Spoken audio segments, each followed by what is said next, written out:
Entonces yo le escribí una carta al secretario de Estado de Educación en ese tiempo, que era el doctor Joaquín Balaguer. Yo tenía todos los privilegios del mundo en la escuela, yo podía hacer lo que me diera la gana. La frase de que Cristo viene ya, algunos que somos más jóvenes que usted, lo esperábamos en el 2000, el I2K, se va a acabar el mundo. ¿Cuál era el mensaje con el que ustedes se convirtieron? ¿Qué se predicaba acerca del apocalipsis y del final y por qué no había que hacer muchas cosas porque Cristo viene ya? Hablemos de la batalla de la fe. Bueno, el culto comenzó en la iglesia donde yo era pastor. Entonces fue llenando el lugar, ya no cabíamos, después nos fuimos al Paco Escribano y ahí nos quedamos hasta que caímos al Estadio Olímpico. En el caso de los rabacucos, hacen piruetas, se tiran al suelo, tienen un movimiento en las redes, no sé si usted lo ha sentido. No, porque a la gente le gusta el show. ¿Qué le parece a usted ese movimiento? Eso es un show. Hablemos de esa agenda global pulsado por los demócratas. ¿Usted vio generales con falda? Con taco. Y con su taco. ¿Usted sospechaba que a través de USAID se estaba instalando agenda aquí? Es que no había que ser científico para darse cuenta.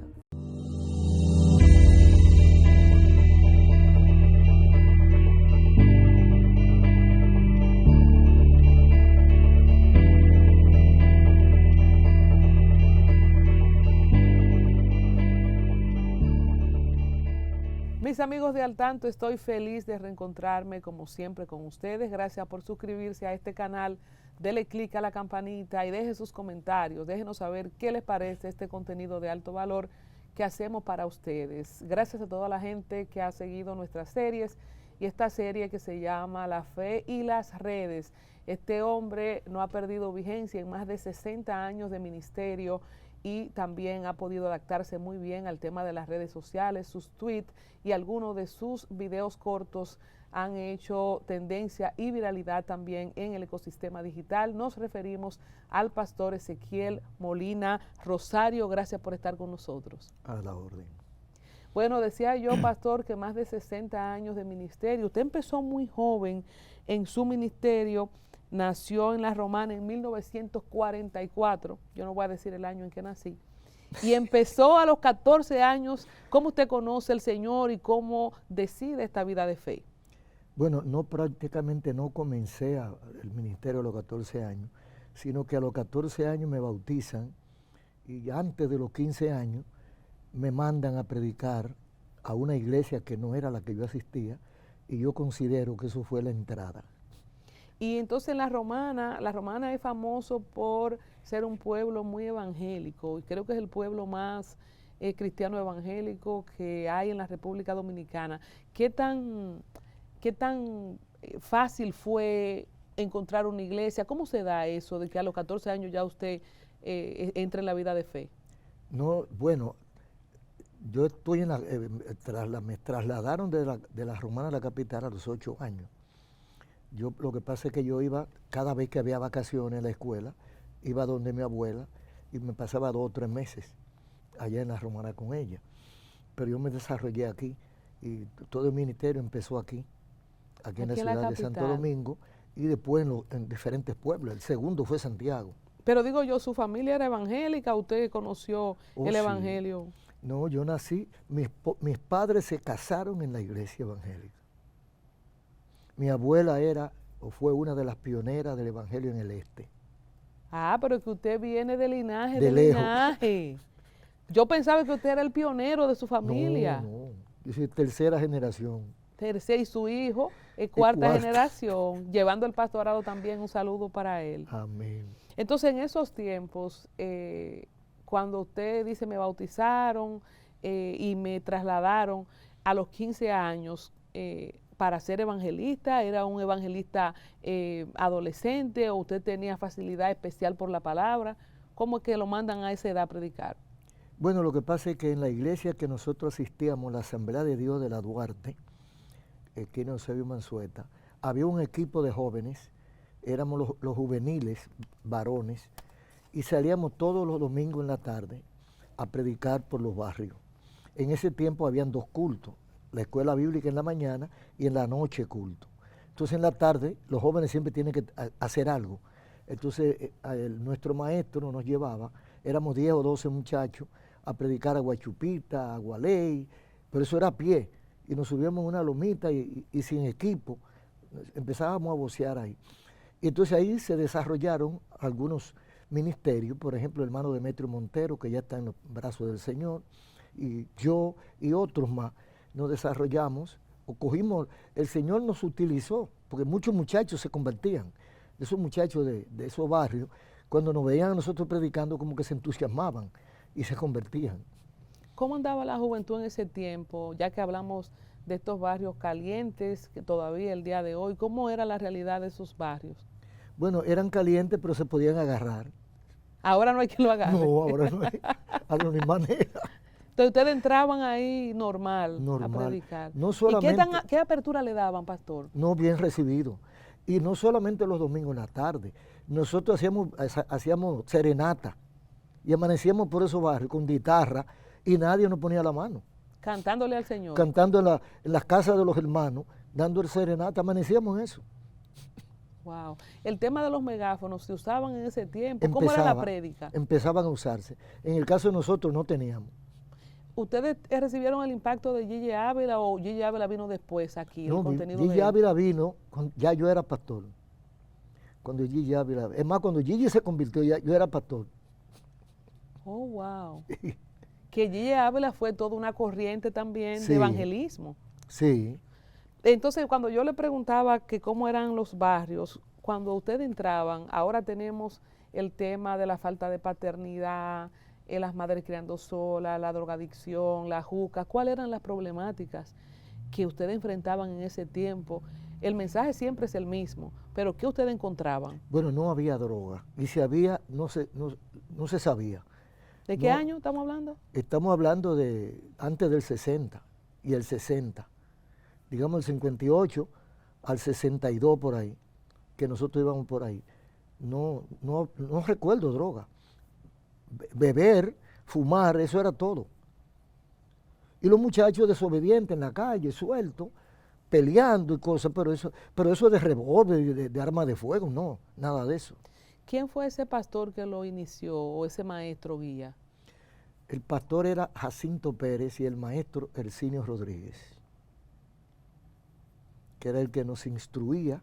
Tuvimos otro maestro, que era un hermano puertorriqueño, que se encargó de darnos instrucción bíblica todos los fines de semana. Amanecíamos con él, dándonos instrucción bíblica, enseñándonos Biblia. Durante mucho tiempo tuvimos eso. ¿Y usted tuvo formación de la escuela, se graduó de la escuela como pastor? ¿Cómo ya usted se lanza a su ministerio? ¿Cómo funciona eso en los cristianos de ese tiempo para usted tener sus credenciales y todo eso? Era tiempo y fruto. Testimonio y el fruto que uno daba era lo que le garantizaba el ascenso. Yo no soy egresado de ningún seminario. Yo soy un predicador totalmente empírico. Lo único que nací en la iglesia, nunca falté a una escuela dominical y todo el tiempo me han enseñado Biblia. Y he aprendido de muchísimos predicadores. O sea que siempre he estado en la iglesia. Pastor, en ese tiempo, usted dice, yo soy tercera generación, siempre he estado en la iglesia. ¿No hubo un momento de juventud, de enfriamiento, de tentación? De tentación sí, de enfriamiento no, pero de tentación sí. Porque es muy difícil para los jóvenes, porque se le abren muchas puertas.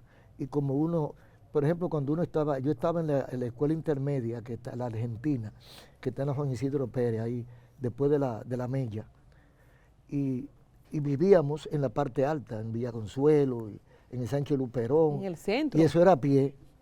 Toda la Duarte, yo la caminaba a pie. Entonces, los muchachos siempre, a veces jalan para afuera y los amiguitos, pero el Señor me cuidó. Y en la escuela yo predicaba, porque, o sea, yo era un portador del Evangelio, del mensaje del Evangelio, en el curso donde yo habitaba, donde yo estudiaba. ¿Y no le atacaban en algún tiempo ser evangélico no era tan cool, para usar una palabra de ahora? Porque ahora hay mucha gente que es abiertamente cristiano, pero antes como que había, por lo menos me acuerdo, como que tenía como su sesgo. Entonces estamos hablando de los 60, de los 70, usted criándose, formándose como hombre, como adolescente. ¿Cómo eran vistos los evangélicos socialmente? Bueno, eran vistos como la chusma, como ahora, como mucha parte de ahora. Eran vistos con resquemor, con cosas como que eran de poca importancia, de gente que no estaba bien capacitada. Pero eso a mí lo que hacía eso era combustible para mí. porque primero yo era medio músico, yo tocaba. En la escuela me querían relajar, hacerme bullying, como ahora se dice. Exacto, los aleluyas. Sí, entonces yo andaba con un Nuevo Testamento en el bolsillo. Entonces daban clases de seminaristas, cura, estudiantes de seminario, iban a dar clases de religión a la escuela. Entonces yo le contestaba, siempre le contestaba y le aplicaba la Biblia al seminarista. Y los muchachos me hacían coro. Entonces se creaba un ambiente incomprensible. Entonces se volvió un lío el curso. Entonces me sacaban de castigo. Entonces yo le escribí una carta al secretario de Estado de Educación en ese tiempo, que era el doctor Joaquín Balaguer. Y entonces de allá para acá parece que le dieron una reprensión a la escuela, a los líderes de la escuela, a las autoridades. Yo no sé qué fue lo que pasó. Después de adulto fue que yo calculé qué fue lo que pasó, porque después yo tenía todos los privilegios del mundo en la escuela. Yo podía hacer lo que me daba la gana y nadie me llamaba la atención. Y después calculé que era que yo era Molina. Y el presidente era Trujillo Molina. ¿Y era familia de Trujillo? No, ¿Usted era familia? pero en ese tiempo no se averiguaba. Exacto, Se obedecía. por sospecha. Sí, por casualidad es familia. Hay problemas. ¿Y cómo usted atinó, pastor, a mandarle una carta? ¿Usted se acuerda qué le dijo a Balaguer en esa carta? Me quejé de que no había libertad, porque yo era evangélico y no me dejaban expresar mi religión, pues yo andaba con una Biblia y yo le leía la Biblia. Dice que no estaba porque Trujillo había dicho que había apertura de credos y de la lectura de la Biblia. Entonces yo me agarré de eso. Porque aquí hubo una campaña en el 52, 53 con David García. Y Trujillo creo que hasta fue a uno de esos cultos. ¿Y quién era David García? Un evangelista puertorriqueño. En el Parque Enriquillo, que entonces era Julia Molina. Ahí fue la campaña. Entonces yo oía la prensa, veía la prensa y me daba cuenta de que Trujillo no era enemigo. Entonces yo me agarré de ahí. Y a Trujillo le gustaba el tema de los judíos, el tema religioso. Y esa carta a Joaquín Balaguer, como ministro de Educación, ¿cómo usted la llevó? ¿Usted se apersonó? ¿Cómo usted sabe que le llegó? Por correo la mandé. Y llegó. Por el correo dominicano. Por el correo normal. El correo. ¿Y funciona eso ahora, el correo? Yo dudo que te funcione. La institución está, pero... Pero en ese tiempo usted podía mandar una carta a una secretaría, que en ese momento era secretaría. No, porque eso era lo que había. Hasta a las cartas, a menos que no tuviera una cuña muy fuerte, que la mandara personalmente, era por correo. Usted sabe, pastor, que ahora que usted trae el tema de Trujillo, qué interesante saber de una persona que tiene el testimonio vivo de que Trujillo, por ejemplo, no era enemigo de la apertura religiosa, aunque hizo el concordato con la Iglesia Católica, la Iglesia Evangélica, según su vivencia, fue respetada. Sí, sí. Y hasta fue a una campaña. Y colaboró con varias iglesias. Yo recuerdo algún templo en San Cristóbal, por ejemplo, él donó un templo.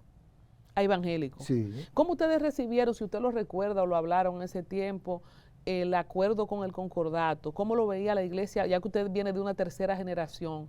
¿Qué implicaba ese privilegio para los católicos? ¿Se sintieron ustedes como evangélicos en algún momento, fuera del bullying o la burla, apocados o perseguidos por la iglesia tradicional? Nosotros no teníamos ninguna incidencia en la sociedad prácticamente, y mucho menos en la política. Yo era un niño o adolescente y no me di cuenta cuando establecieron el concordato. Yo siempre veía que la Iglesia Católica tenía privilegio y yo respetaba eso. Y yo sabía que era la iglesia oficial del Estado. Entonces, eso no me molestaba, porque lo veía natural. Cuando usted empezó a ver, usted dice, no teníamos ninguna incidencia. Cuando usted empieza a ver algún tipo de importancia o que son tomados en cuenta, usted tiene el evento que creo que debe estar en un récord Guinness de más tiempo, un evento religioso multitudinario presentándose consecutivamente, que es la Batalla de la Fe, y ahí han ido presidentes. Me pareció haber visto a Danilo Medina, no sé si otro presidente ha ido, aparte del presidente Medina. ¿Cuándo usted empezó a ver ese cambio? Bueno, en el cambio en los evangélicos y su relación con el Estado y con la sociedad, a partir de cuando la iglesia comenzó a crecer. Porque recuerdo yo que primeramente nosotros éramos un poco cerrados. Y por ejemplo, yo estudié un poquito porque me propuse estudiar, pero estaba prohibido prácticamente. Entonces yo recuerdo que tenía un amigo que se hizo médico, pero él lo pusieron en disciplina.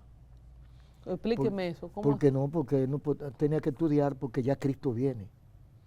Entonces ya esa generación mía comenzó a despertar y éramos estudiantes y no dejamos de ir al liceo. Entonces éramos los que predicábamos mejor porque éramos estudiantes. Entonces eso fue penetrando en la sociedad. Y por ejemplo el primer programa radial prácticamente creo que fue la Batalla de la Fe. Porque empieza como un programa radial, la Batalla de la Fe. Como un programa radial. Antes de adentrarnos a la Batalla de la Fe, me interesa mucho ese punto. Yo no lo viví, yo me convertí a los 16 años y yo fui a mi universidad y todo el mundo estudiaba en la iglesia donde yo me convertí.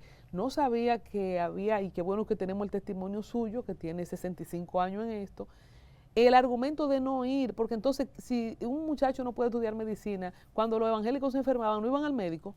Ignorancia, era ignorancia. O sea, no se podía estudiar, pastor. Lo que yo recuerdo es que el doctor Daniel Pérez Ramírez consiguió unas cuantas disciplinas y que lo afuerearan de la iglesia porque estaba estudiando. Pero conocí otros más. Él era un poco más viejo que yo. Entonces, pero ya cuando yo llego a esa edad, ya nosotros era como que estábamos revestidos de otras capacidades y no dejamos de estudiar. O sea, hablamos que la iglesia evangélica entonces primitiva o primaria aquí era de gente de extracto muy humilde, porque entonces no habían profesionales. No. A menos que un profesional se convierta después de haber sido profesional. Yo recuerdo que en mi iglesia que yo supiera, habían como 3 profesionales. Porque ya habían estudiado previamente. Exactamente. Entonces, hablemos de Cristo viene ya. La frase de que Cristo viene ya, algunos que somos más jóvenes que usted, lo esperábamos en el 2000, el I2K, se va a acabar el mundo. ¿Cuál era el mensaje con el que ustedes se convirtieron? ¿Qué se decía? ¿Qué se predicaba acerca del apocalipsis y del final? ¿Y por qué no había que hacer muchas cosas? Porque Cristo viene ya. Bueno, porque se estaba esperando al Señor en cualquier momento. Y máxime que en el 48 Israel retorna, que eso le dio un boom. Cuando Israel retorna, nosotros decíamos, o nos decían, porque yo tenía 4 años, cuando Israel retorna a su país, o los judíos retornan a Israel, entonces cogió fuerza. Ya sí es verdad. Porque era una señal. Expliquemos la parte bíblica de la señal de que Israel se ha reconocido como nación por la mayoría de los países del mundo y por qué eso detonaba ese boom de que Cristo ya viene en cualquier momento. Bueno, lo que pasa es que Israel estaba disperso, pero la Biblia enseña que iba a volver a su casa. Y la Biblia dice que por ahí viene el Mesías. Entonces cuando nosotros vemos que Israel se concentra, o que los judíos se concentran en Israel, decimos, bueno, falta poco. Y las Naciones Unidas lo reconocen en el 48. Entonces se activó más la profecía. Hay para algunas personas, pasaron eventos, creo que un pastor que se quitó la vida con un grupo, o personas que frisaron su vida porque Cristo viene en cualquier momento. ¿Cuál es la mirada, ya que estamos en ese punto, de Ezequiel Molina Rosario por la palabra, por los 80, ¿y cuántos años usted tiene? 80. 80 años de edad y 65 en la fe, de la gente que o sigue esperando al Señor, o sí puede venir ahora en cualquier momento, ahora sí estamos cerca del fin, o debemos seguir esperando? O sea, las señales bíblicas que están en el Nuevo Testamento principalmente, nos dan toda la razón. La insostenibilidad de la sociedad, por ejemplo, la forma de los jóvenes, el avance de la ciencia que está en Daniel capítulo 12, que la ciencia se aumentará. Daniel no tenía idea de a dónde iba a llegar la ciencia. Entonces es una señal, la señal de la maldad, la señal de los acontecimientos del desarrollo extraordinario de la ciencia, cómo se están descubriendo cosas del universo, que los mismos científicos están vueltos locos y sin idea. Como la inteligencia artificial. La inteligencia artificial. Todas esas son cosas que encajan perfectamente con el final de los tiempos. Pero sobre todo, padre contra hijo, hijo contra padre. Y no se ha visto como siempre, si vamos a eso, en episodios de la sociedad, cuando el hombre inventó el avión era un gran avance. Exacto, para la época. Una señal también. Una señal también. O sea, entonces, ¿en qué quedamos? ¿Viene o no viene? ¿Viene pronto? Hay que seguir esperando. ¿Cómo fue que dijo el apóstol ¿eres tú o tenemos que esperar a algún Tenemos otro? Juan, ¿eres tú o tenemos que seguir esperando? Sí. O sea, para la gente que todavía cree que sí, que en cualquier momento, o cuál es la mirada, aunque venga el Señor como ladrón en la noche, hay que seguir estudiando, hay que seguir preparándose. Exacto. Porque nosotros últimamente, en las últimas décadas, decimos, nosotros vivimos como que viene esta noche y nos preparamos como que viene dentro de 100 años. O sea, preparados para vivir, pero esperándolo. Hablemos de la batalla de la fe. Empieza como un programa de radio y cuando se convierte en esa gran concentración. Yo fui a un 1 de enero, fui una vez y desde entonces, hace muchos años de eso, muy pocos artistas mundiales pueden abarrotar ese aforo del Estadio Olímpico como lo hace la Batalla de la Fe. ¿Cómo empieza y cómo se convierte en este gran evento? Bueno, el culto comenzó en la iglesia donde yo era pastor, allá en el ensanche Espaillat, cerca de la Albertoma, Avenida Central. Yo era pastor de una que en ese tiempo no era pequeña, esa iglesia, pero lo que cabían eran 200 personas. Sí, pero 200 son 200 todavía no es pequeña. Y entonces, ahí comenzamos el primer culto y el siguiente año quise repetirlo. Y después la gente fue asistiendo, se fue llenando el lugar, ya no cabíamos, nos cambiamos para otro local más grande, otra iglesia, otro templo más grande, y así fuimos rodando hasta que llegamos al que entonces era el Conservatorio Nacional de Música, ya en el 72, tuvimos un par de años ahí, después nos fuimos al Paco Escribano, que estaba frente a Radio Televisión Dominicana, ese anfiteatro que había ahí, tuvimos un par de años ahí. Después nos fuimos a la Normal, en el 75 nos fuimos a la Normal. Y ahí nos quedamos hasta el 81, que caímos al Estadio Olímpico. ¿Cómo se da la primera entrega en el estadio? ¿Era tanta la cantidad de personas? No. ¿Usted tenía la fe de llenarlo? ¿Cómo fue O eso? sea, era en el centro de la parte sombra, como llamamos nosotros, de la parte oeste del Estadio Olímpico. No se cubría total, sino el centro. Pero esos que cabían ahí, no cabían en la Normal. Entonces tuvimos que salir de la Normal, del play de la Normal, para ese lugar. Entonces ahí fue que fue creciendo. Pero además usted tenía la fe de que se iba a llenar en algún momento. Sí, seguro, sí. Hábleme de su proyección, aunque usted decía, bueno, ahora solamente cubrimos esta parte, pero en algún momento tendremos ahí 60,000. ¿Cuánta gente caben? 50,000 personas. Yo no sé cuánto caben. La gente dice cualquier cantidad, porque nosotros utilizamos todo el estadio y la parte de abajo también. Estamos hablando de 50 a 60,000 personas.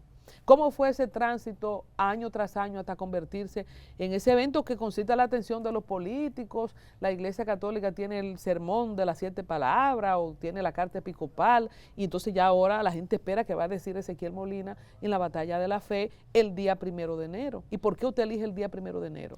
Bueno, esa es otra historia. Era el único día que los evangélicos no estaban usando para hacer actividades. Y algunos pastores me dijeron que ese era el peor día del año, porque la gente quería estar con su familia y que los inconversos, los no evangélicos, estaban con resaca, y que era el peor día del año. Y digo, bueno, pero yo quiero reunir la familia cristiana el primer día del año para orar a Dios y poner el año, o sea, pedir su bendición para el año. Y seguí, porque el joven no retrocede muy fácil. Yo tenía 18 años. Usted tenía 18 años cuando empezó eso. Cuando se hace a la primera yo tenía 19, porque cuando yo empiezo el proyecto tenía 18. Entonces los pastores viejos trataron de convencerme, pero no hubo manera. Y seguimos. Y así sin querer. ¿Y usted era pastor a los 18 años ya? No, antes, hermana. A mí me llevaron a pastorear a los 17 años a San José de Ocoa. ¿Pero usted estaba soltero o estaba casado? Soltero. Ya? ¿Y se casa a los cuántos años? Un años? muchachito, a los 20. Porque hay que estar casado para pastorear, o antes era así. Bueno, a mí me llevaron como cargabate, como taponero, me llevaron a San José de Ocoa, una emergencia, y de ahí para adelante seguí pastoreando. Jovencito. 17 años tenía. Dios mío, entonces este proyecto de la Batalla de la Fe, usted dice, primero fue un programa de radio y después fue el culto. Primero fue el culto y después el programa. Primero el programa de radio. El programa de radio y producto del programa de radio, con los oyentes de ese programa, es que se monta el culto. ¿Y en qué emisora usted salía? Radio Tricolor. AM. AM, 1410, la FM no existía. y en algunos casos existía como enlace. Entonces, usted funda una emisora de radio. No, era en Tricolor, Radio Tricolor. Pero después usted fundó una. Ah, sí. ¿En cuántos años? No, eso fue en el 89. O sea, a propósito del programa de radio, ¿a usted le gustó la radio? ¿Entendió que Sí, el porque mensaje... fuimos cambiando de emisora en emisora, como 30 emisoras nosotros paseamos. Tuvimos en H&Z tuvimos 11 años. Tuvimos en Radio Popular, tuvimos en Radio Televisión Dominicana. ¿Esto era diario o una vez a la semana? Primero era una vez a la semana, 2 veces a la semana, jueves y domingo. Y luego, ya en el 81 creo que fue, que comenzamos diario, con un bloque. ¿Por qué usted le puso la batalla de la fe? Eso tiene otra historia, porque la batalla de la fe no lo pusimos nosotros. Fue una hermana que era doméstica en una casa donde el señor Hugo Hernández Llavería. Él la quería mucho porque era su nana. Entonces él consiguió una emisora y él le facilitó un espacio a ella. Ella no tenía capacidad para dirigirlo. Entonces estaba buscando jóvenes estudiantes que se encargaran de ese espacio. Topeta con nosotros, con Demetrio Montero y este servidor. Y entonces nosotros nos dijimos que no, sin nunca haber pensado en eso, ni saber cómo iba a empezar. Dijimos que sí, que nosotros el manchábamos. Y ahí arrancamos. Entonces ya ella tenía ese nombre. ¡Wow! La batalla de la fe. Y después nos dimos cuenta del significado en el correr de los años, que ha sido una verdadera Que ha sido una batalla. ¿Y cómo se llamaba la hermana?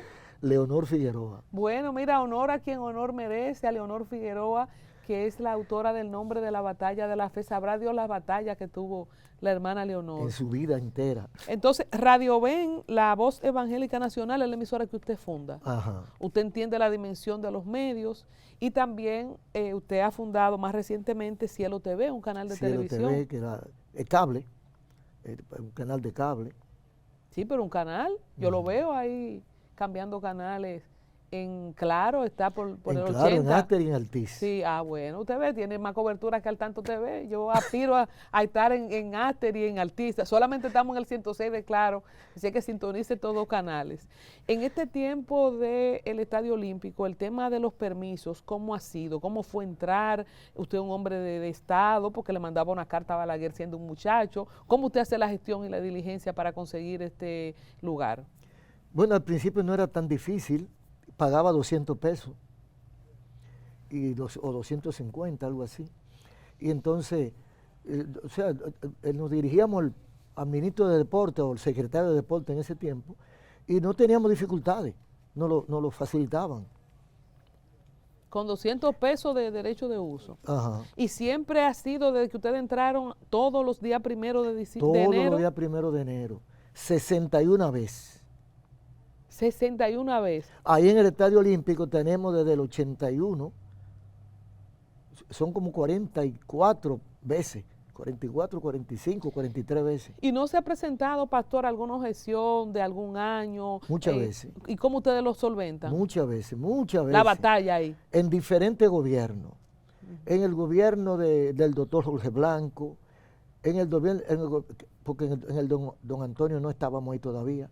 Pero en todos los gobiernos hemos tenido ciertas dificultades con el ministro de Deporte, siempre ha habido problemas. Por ejemplo, la primera dificultad que le presentan, que ustedes lo dañaban o que se iba a hacer otra cosa. Vamos a ver algún episodio que usted valga la pena recordar y cómo usted lo resolvió. Bueno, en una ocasión no se podía pisar la grama, pero no era tanta gente que iba, se quedaban en la parte central. Pero alguien... Yo no sabía tampoco que no se podía y no puse ninguna restricción. Entonces alguien pisó la grama y nos llamaron la atención por eso. En otras ocasiones era porque no se arrendaba actividades religiosas. ¿Cuándo cambió esa regla? No, pero decían ellos. Pero después terminaban facilitándonos. Y así una serie de dificultades. Otra vez, por ejemplo, una vez que lo subieron drásticamente, yo pagaba 250 pesos. No pagábamos seguro, después nos pusieron un seguro, después nos subieron el precio y así fue subiendo. Una vez que nos cobraban 5,000 pesos, yo exploté, porque pasar de menos de 1,000 pesos a 5,000 pesos, yo exploté, pero resolvimos el problema. Y otras veces decían que no se iba a prestar, porque era un préstamo primero, no se iba a prestar a actividades religiosas.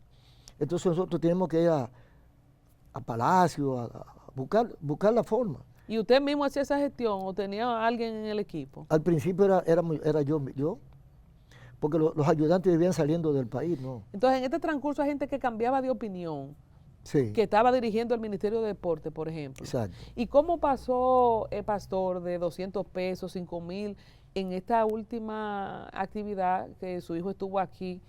Buen Caminero, nuestra periodista, le preguntó del costo y era un costo importante, de Ahora varios sí, millones. Ahora sí. ¿Cómo se convierte en una actividad tan costosa de montar? Bueno, porque primero todos los voluntarios son gratis, porque son voluntarios.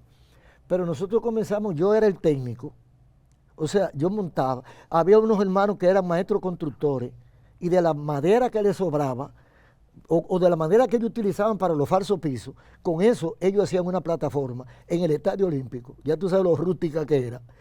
Y entonces el sonido lo inventaba yo, buscando equipo prestado por las iglesias. Formábamos un equipo de sonido. Yo era técnico antes, ya no, porque la tecnología me dejó fuera, pero antes yo era técnico. Y yo ensamblaba todo eso y no pagábamos sonido. Pero ahora no, ahora hay millones de sonidos. Usted mismo se fajaba a armar eso y si se caía esa tarima inventando ahí. No, y después ¿Nunca que pasó una situación? Y después que terminaba de enganchar todo eso y preparar todo eso, me iba a mi casa, me bañaba y venía para predicar. Ay, Dios santo, Dios santo. ¿Nunca pasó un evento que la tarima, que se aflojó, mucha gente subiéndose? No, un aguacero fue. Y estaba Juan Bosch ahí. Hablemos de la participación política, ya que usted menciona a Juan Bosch, que decían que era ateo. ¿Qué buscaba Juan Bosch ahí? Bueno, cuando los evangélicos se convirtieron en una parcela importante para los políticos. En el 82, Juan Bosch fue. Digo, nosotros invitamos desde el 80, nosotros estábamos invitando a los políticos, a los diplomáticos, a muchísimas clases de gente. ¿Por qué esa visión? ¿Por qué? Explíquenos cuándo. Bueno, si la puso Dios, yo creo que sí, porque yo no sé de dónde salió esa visión. De ahí, yo le dije a mi compañero, digo, vamos a invitar a todo tipo de gente de la sociedad. Y él me apoyó. Preparamos una carta y nosotros mismos en una motocicleta fuimos a repartirla hasta las embajadas, a los embajadores de diferentes países. Le llevábamos cartas. Eso es visión. Eso es visión. O sea, en el 80 llevábamos, no fue nadie. En el 81 no fue nadie. En el 82 fue Juan Bosch y su séquito. Y a partir de ahí se abrió. ¿Y qué, cuando Juan Bosch va, no sé qué le dijo, qué usted le dijo, cómo usted aprovechó tener una persona, estaba creciendo, no era el PLD, por supuesto, del 90 todavía. Pero era candidato. El primer candidato presidencial. Ya él era candidato para esas elecciones que venían. Entonces, él fue y se pasó todo el culto. Llegó temprano y se pasó todo el culto. Ese año predicó un hermano dominicano, pero que vive en el exterior, evangelista Manuel Ávila. Y el tema de su mensaje, increíblemente, fue: sin Dios no se gobierna. ¿Y ustedes sabían que él iba a ir? Sí, nosotros lo invitamos y esperábamos que fuera, pero no sabíamos que iba a ir. Pero él oyó el mensaje entero. El único comentario que me hizo, porque estábamos sentados al lado, dice, ¿y ese muchacho de dónde es? Y usted dice, de ahí se abrió todo. Y digo, yo ese muchacho es de San Juan de la Maguana. Ah, mira qué coincidencia. Le llamó la atención. Y señor. ¿Cómo abre esto la oportunidad para quiénes son los próximos que van? No, y ahí siguieron yendo. Así, algún líder importante, candidato que fue después de eso. El doctor Alonso Moreno Martínez, que era candidato, el doctor Fonchilocua. ¿Balaguer nunca fue? Balaguer mandaba. Bello Andino fue varias veces. Y su equipo. O sea, el anillo, Corporán siendo alcalde, Johnny Ventura siendo alcalde. La mayoría de ellos iban y, bueno, Leonel Fernández, la primera vez que fue cuando fue acompañando a Juan Bosch. Pero cuando eso, Leonel Fernández no era Leonel Fernández, era un muchacho que andaba con Juan Bosch. Pero fue.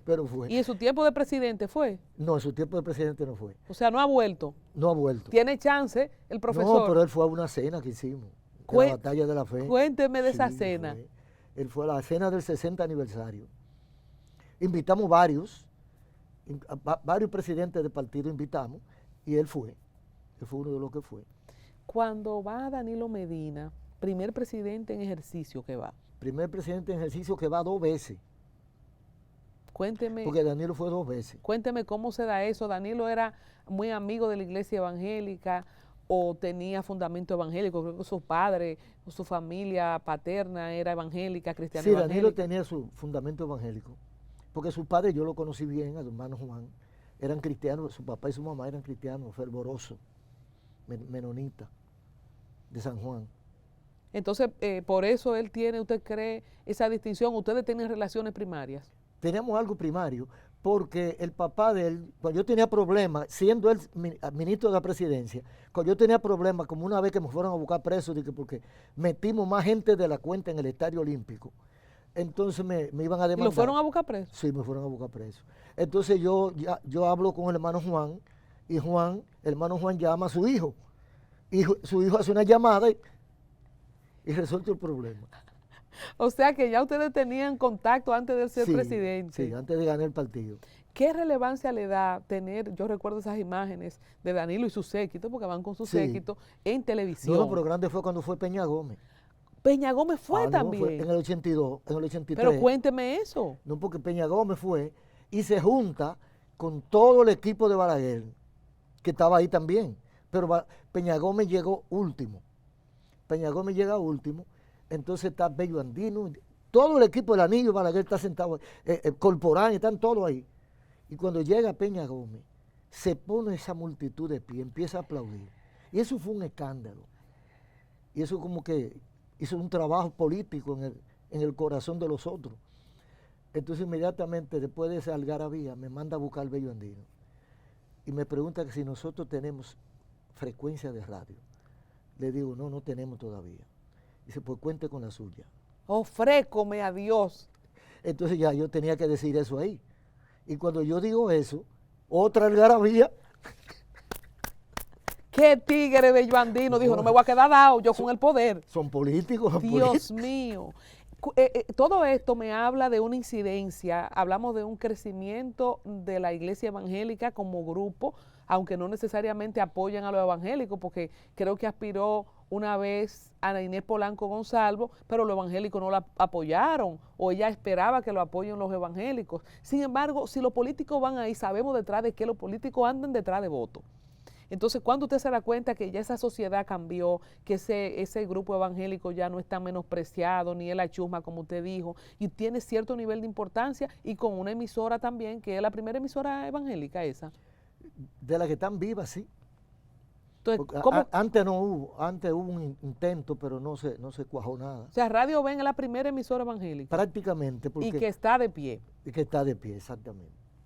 Entonces, ¿cómo cambia el juego todo eso? O sea, esa demostración ya de interés político. Bueno, yo noto que a partir del 82, de cuando Juan Bosch fue, porque Juan Bosch era el maestro, Juan Bosch era el guía de los políticos, contrario o no a él, era el guía.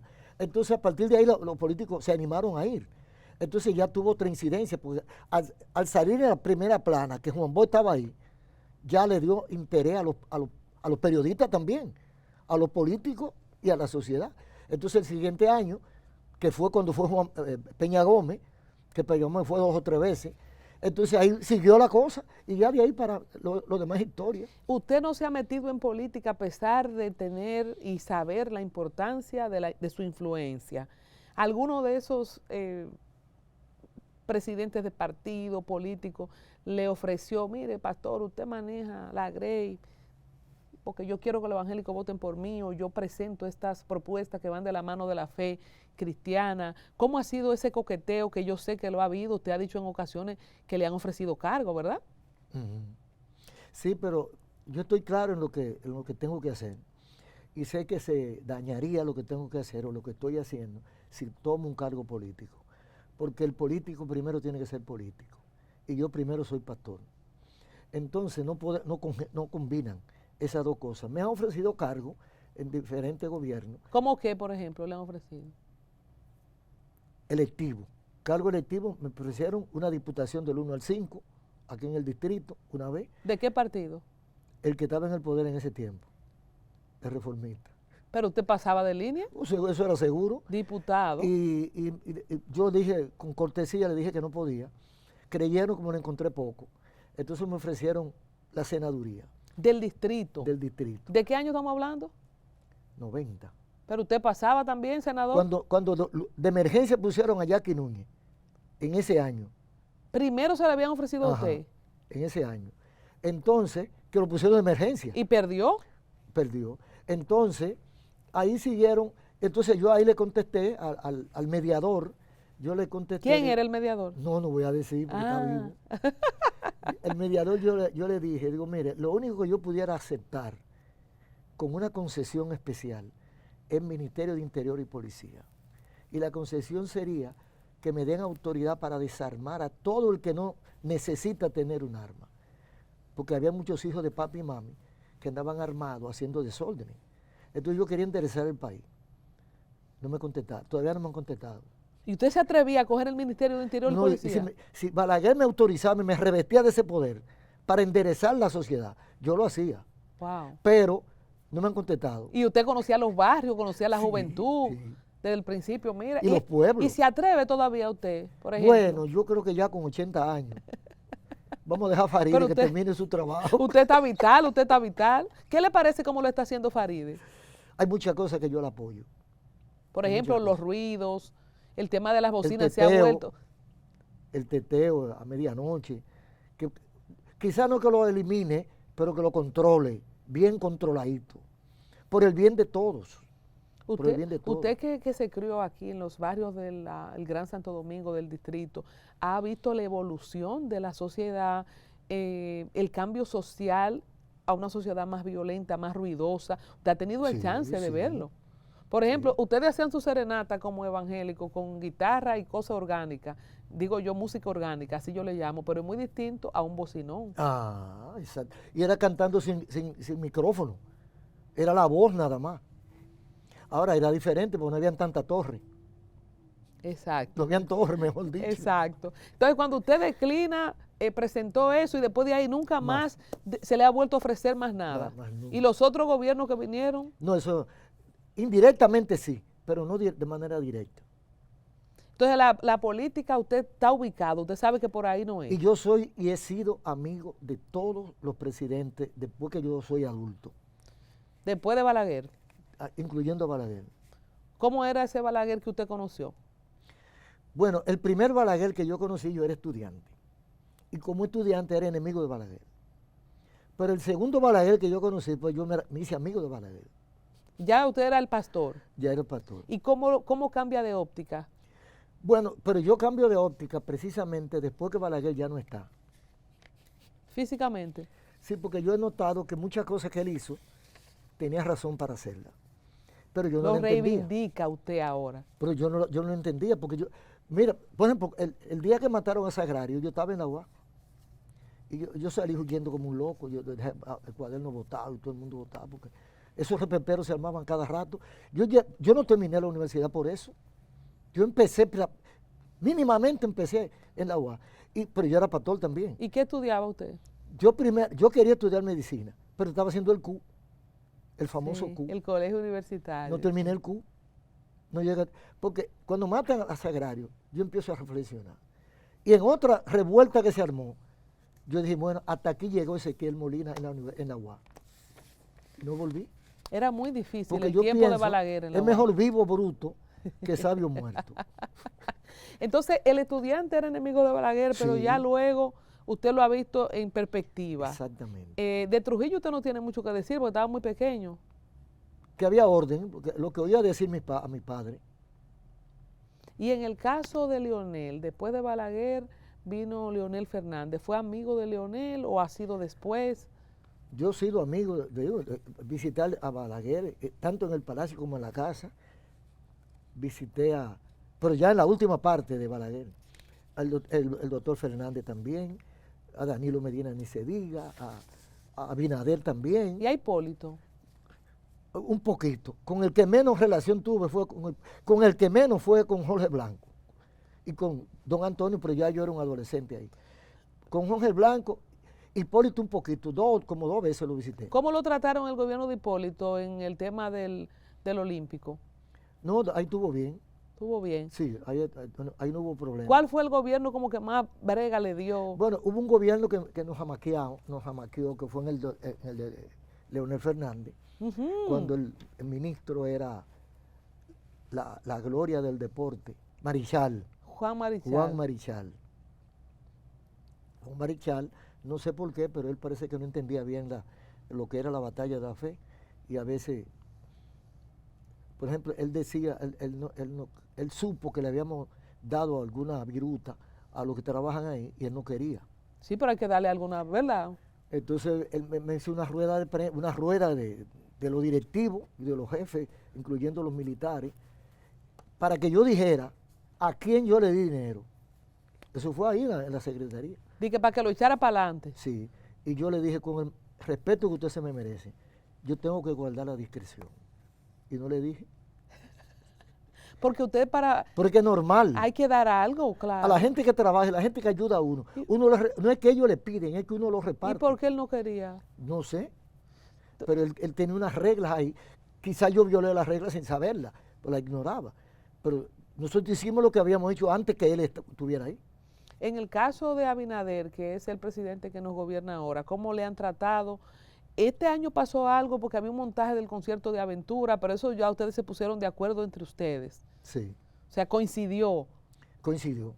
Sí, porque ya eso, como lo de nosotros es fijo, y lo de Aventura fue una cosa casual, entonces ya nosotros teníamos el estadio, cuando Aventura aparece. Entonces por eso es que el ministro le dice que estaba en manos de nosotros, el hacerlo o no hacerlo. Porque si nosotros decíamos que no se podía, no se podía. Pero entonces nosotros nos pusimos de acuerdo, porque nosotros somos amigos de Simon. Y Simon es la compañía que nos suple sonido para el evento. O sea que tenemos una relación. ¿Y ustedes pagaron algo con Simon o ellos le cedieron todo lo que tenían montado? La mayor parte no lo cedieron, de los equipos y plataformas. Que ya lo tenían montado. Ya muy bonito gesto. Sí.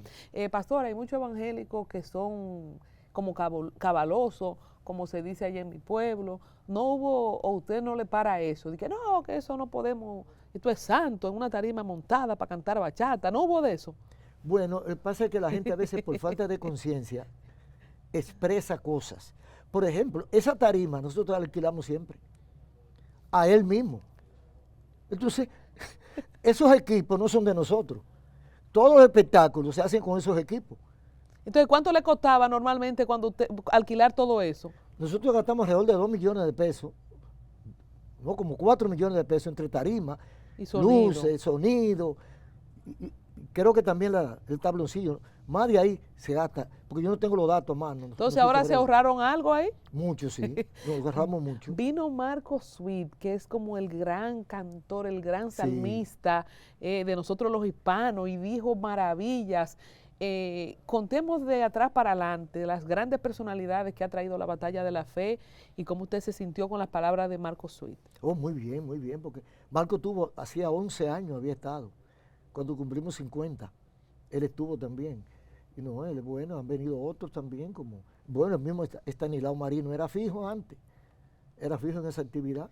Y que Estanislao Marino era el hit, el cantante evangélico oficial internacional. Internacional y evangélico y no evangélico. Porque hasta en los mercados escuchaba uno Marino. Sí. Entonces, aparte de Marino, de Marco Sweet, ¿alguna otra figura internacional que usted recuerde en estos años? ¿Vino Gigi Ávila alguna vez? Gigi Ávila predicó en el 73, cuando eso lo hicimos en el Paco Escribano, hace rato. ¿Y no hay imágenes de eso? Sí, nosotros tenemos fotos. Entonces Gigi Ávila estaba en ese tiempo, en ese boom de Gigi Ávila. Empezando prácticamente, ahí fue que Gigi Ávila explosionó. ¿Tuvieron alguna relación frecuente ustedes sí, en el desarrollo? Sí, cada vez que él venía. ¿Usted era que lo traía? Nosotros bregábamos, no lo traíamos, él venía, pero nosotros cooperábamos con él, lo ayudábamos. ¿Qué diferencia hay entre el ministerio, la línea de Gigi Ávila y la suya? Ezequiel Molina, en términos de los reacios. Por ejemplo, allí no se podía ver televisión. Yo me acuerdo que la televisión era la caja del diablo, decía Gille, y no se podía ir a la playa, no se podían poner ropa de jean y polochera, había que ponerse camisa y ropa de tela. O sea, hablemos un poco de eso, de la diferencia de ese evangelio radical, encarnado para mí en Gille Ávila, en toda Latinoamérica. Dante Gebel, por ejemplo, lo cita siempre, de lo difícil que era para los jóvenes entrar en el evangelio y manejarse con esa prédica tan dura. ¿Y cómo veía usted, si antes lo veía igual, o si usted ha ido evolucionando, o si desde siempre usted tuvo esa mentalidad más abierta? Siempre la tuve un poquito más abierta, y el mismo Gille cambió después, porque tuvo televisión. Exacto, él tenía un canal. Tenía un canal. O sea, el mismo Gille cambió porque al principio éramos así. Yo recuerdo que yo le ponía una disciplina a las hermanas porque se pasaban el peine. ¿Usted era de los que ponía disciplina? No había salón cuando eso. Era una tenaza que se pasaba. Yo le ponía una disciplina a la hermana porque se pasara el peine. ¿Y el tema de los aretes y de la falda? No, eso ni mencionarlo. No, eso no. Y pantalón en la mujer, no. ¿En la iglesia suya no se podía? No se podía nada de eso, no. Y después, como Yo empecé a evolucionar. cuando Wanda Rolón se desrizó, que eso era muy famoso en ese tiempo, se puso arete y se desrizó, ¿eso impactó? Impactó, sí, negativamente, porque entonces muchas muchachitas empezaron a ver eso. Y, o sea, pero ya nosotros veníamos evolucionando. Yo recuerdo que en el 75 yo prediqué un mensaje en la concentración, que fue mi primer mensaje en la concentración, porque la primera 11 yo tenía predicadores invitados. Ahí fue la primera vez que yo predico. Y yo prediqué sobre el tema mata y come. Lo que Dios limpió, no lo llames inmundo. Y dije, o sea, fue una apertura. Muchos pastores me cayeron encima. ¿Y cómo usted manejó eso? ¿Eso era un escándalo en ese tiempo? Sí, pero sin embargo, a partir de ahí se abrió. Y fue aquí hubo un pastor que me puso la mano en el hombro, y jefe de un concilio de lo más grande del país, y me dijo, Ezequiel, con nosotros no cuente. Se me retiró el apoyo. 20 años después lo vi en Nueva York, y me dijo, tú tenías razón. Wow. ¿Y por qué usted, qué explota en usted para ese mate y come, la gente que no conoce el sueño de Pedro cuando ve a animales que se arrastran y cosas que estaban prohibidas en el Antiguo Testamento en una visión, y el Señor diciéndole que eso no se comía para los judíos, que mate y come? Váyanse ahí a los evangelios y buscan ese sueño, el sueño de Pedro. ¿Qué lo toca a usted para hablar de eso? Sabiendo usted que se le iban a retirar gente en ese tiempo. Es que yo estaba convencido de lo que iba a predicar, porque me preocupó mucho una vez que yo fui con mi niña, que hoy es una vieja, una mujer adulta. Yo fui con mi niña a una iglesia que era recalcitrante, radical, y ellos me acompañaban en la música y en el canto, donde quiera que yo iba. Ella tenía 8 años. Entonces las muchachitas se hacen pollinitas y cosas, y ella se hizo una pollinita. Y no la dejaron subir al púlpito porque se había hecho una pollina. Ay, la pollina también contaba. Sí, eso contaba. Aunque no se le haya pasado el peine, ¿cómo va a ser? Entonces, Pues yo no sabía que no se podía tener pollina. eso me cayó a mí como una pedra. Y me puso a analizar la Biblia y a meditar y a orar. Y yo el primero que despertó fui yo. Y yo digo, no, esto no es así. Esto no es así. Entonces hubo otro caso que ya yo venía trabajando el tema, que cuando yo me caso, mi esposa tiene el pelo largo, bueno, lo que llamamos bueno, que sé yo qué. Entonces yo era pastor de una iglesia en el ensanche para allá, y habían unas hermanitas que tenían el pelo duro, y yo no la dejaba arreglarse el pelo, le ponía disciplina. Entonces vienen las 3 que tenían el pelo más duro, a quienes yo no les dejaba hacerse nada. Vienen a conocer a mi esposa, porque yo me casé en San Juan. Y entonces, ¿es de San Juan su esposa? Ella es de San Juan. Con razón que tiene 60 años, con ella 60. Lo agarran bien agarrado, una sanjuanera. Déjate de eso. Entonces, cuando ellas van a conocer a mi esposa, el único comentario que hicieron fue, pastor, la buscó con el pelo bueno. Ay. Eso sí.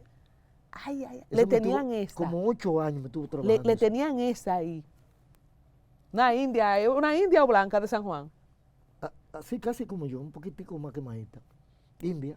Sí, por cierto, entonces, déjame aprovechar, ¿verdad? Este pelo también es natural, de San Juan. Te lo lamento por las hermanas, que las sanjuaneras somos así. ¿Y usted no le dijo nada, pastor? No, ahí yo no dije nada. Yo dejé eso tranquilo. Pero Pero le, eso le fue trabajando. eso me desbarató a mí, hasta que yo terminé predicando eso. Pero tuve 8 años en ese proceso. Y esperaron las hermanas. No, porque ella, todavía, yo no se lo he dicho. ¿Usted nunca? Y hay 2 que están vivas. ¿Y nunca se arreglaron el pelo? No, después ya cambiaron. Ella fuera del país y todo eso. Cuando usted, qué bueno que usted cuenta y aplaudimos su apertura y su sinceridad, el caso de su hija, de su esposa, le fue como abriendo la mente de algo que se heredó, porque eso vino así. ¿De dónde que viene ese evangelio RT? O sea, ¿lo aprendimos de quién? ¿Lo heredamos de quién? Porque usted es tercera generación y ya lo tenía. De los hermanos puertorriqueños. Ajá. Sí. De ahí que no de Estados Unidos. Porque yo era de una iglesia que entonces tenían misioneros americanos. Y ya los americanos veían la cosa diferente. Pero antes de eso habían venido los puertorriqueños. Entonces había un choque. Y entonces un grupo se quedó recalcitrante y otro grupo empezó a abrir los ojos. Pero ya que usted habla del inicio y de puertorriqueño y de americano, nosotros estamos viviendo un fenómeno en las redes precisamente de unos evangélicos, unos muchachos jóvenes con unos trajes hasta aquí, con algunas mujeres también que no se maquillan, que no se arreglan el pelo, y es como tan extraño que en el 2024, 2025, con el tema de la apertura de las redes, ¿usted ha notado eso, lo llamado rabacuco? ¿Qué es este fenómeno? En todas las épocas ha habido fanáticos. Esos son los fanáticos modernos que están en las redes, pero siempre ha habido fanáticos. Gente que se tranca en una cueva, que dicen que no pueden hablar con nadie, que se van a una montaña porque Cristo viene y lo va a encontrar ahí. Siempre ha habido fanáticos. Entonces uno tiene que guiarse por el centro, por la palabra de Dios. Porque esos son peores que Gigi Ávila, porque él se ponía camisa manga corta con su corbata, Gigi Ávila, pero estos se ponen unos sacos hasta los tobillos.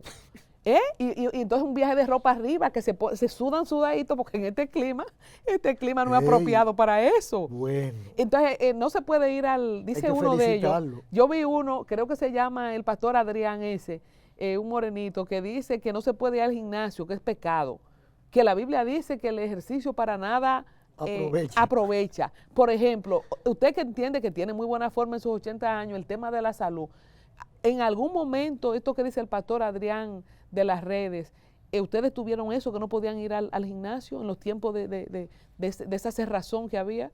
Eso hay que verlo desde un punto de vista global, porque el ir al gimnasio no es solamente ir al gimnasio, es una cultura que nosotros le pudiéramos llamar cultura mundana, adaptarse a lo que está de moda. Entonces, no es que sea pecado hacer ejercicio, el pecado está hacer un Dios del gimnasio. Y el tema del cuerpo, o sea, y que entonces tú te vas a poner a verte, dedica la figura. Entonces esa cuestión, todo eso es carnalidad desde el punto de vista bíblico. Entonces, esos hermanos que son un poco fanáticos tienen una base correcta. Lo que pasa es que ellos lo exageran. Y entonces el tema de que ahora te mandan a hacer ejercicio, usted sabe, pastor, que el tema del corazón, el azúcar y todo eso, o sea, ahora por salud tú tienes que hacer ejercicio, te mandan a caminar. Entonces, ¿cómo se compensa esa parte ahí? Bueno, lo que pasa es que hay muchas cosas de esas que hay que hacerlas porque hacemos otras que no debemos hacer. Por ejemplo, yo no tomo nada. Y no es porque no vaya al médico, yo voy al médico, pero yo no tengo nada. Yo no he hecho ejercicio. Yo hago el ejercicio normal, caminar, subir escalones, eso es lo que yo hago. Ahora yo no bebo ron, yo no fumo, yo no hago mala sangre, yo no paso mala noche. No es glotón, porque no también glotón. Hay evangélicos que no beben, pero comen, pastor. Entonces tiene la barriga así. Comen. Se dan gusto. Se dan gusto, exacto. O sea que ahí hay como hay un también equilibrio, porque cuando uno tiene una vida equilibrada, como dice la palabra de Dios, no se enferma, pastor, no se enferma muy poco. Y usted nunca predicó, porque entonces hay muchos, yo no puedo gritar porque estoy un poco afectada todavía de una gripe que me dio, pero la forma en que predican, y hijo del diablo, o sea, ¿de dónde viene eso? ¿Eso también es que vamos al pasado o es una cosa nueva de ahora? Que nosotros, al empezar por radio, tan temprano, como que nos cotejamos al micrófono. Entonces ya nosotros tenemos una cultura de que si tú hablas duro te bajan el volumen. Entonces, ¿para qué tú tienes que hablar duro? En la radio, ¿verdad? En la cabina. Uno está predicando por radio, en el micrófono. Si habla muy duro, le bajan el volumen. O sea, usted nunca fue de los que gritó por eso, porque como empezó en radio desde... No, yo he predicado así como predico todavía.